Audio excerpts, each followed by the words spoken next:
因为布林地色食物中毒的这个案件，即马百货公司的美食街业者嘛宣布，只要3月17至25这个期间，捌去过远东百货公司信义店布林地色用餐的民众，拢会当摕迄间的发票全额退钱。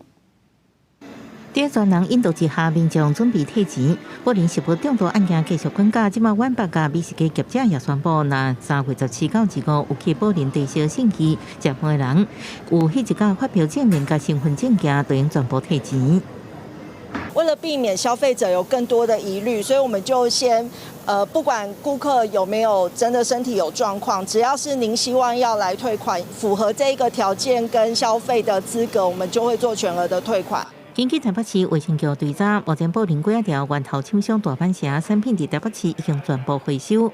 包含用的酱料、分装制品有8间业者10项制品，其中伫台北市有3间。台北市供应商大部分的酱料甲原料品项是为国外进口，而且定向伫边境控管协助。到3+3项，在外县市我们即刻联系了外县市，好来进行稽查。那有1+1项，我们请中央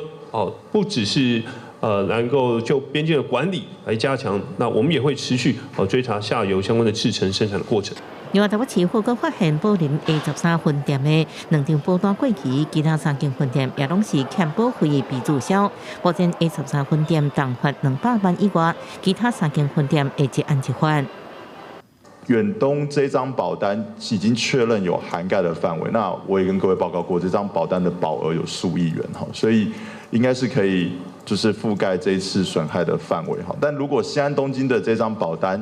也可以涵盖到保龄，好，那这样子它的整个保障的额度就会增加。台北市府对了伫卫生局外帮手下设布林食品中毒专区，提供民众相关资讯甲信息。若出现任何不属实，拢卡24点钟食品中毒专线会由专人进行协助。记者综合报道。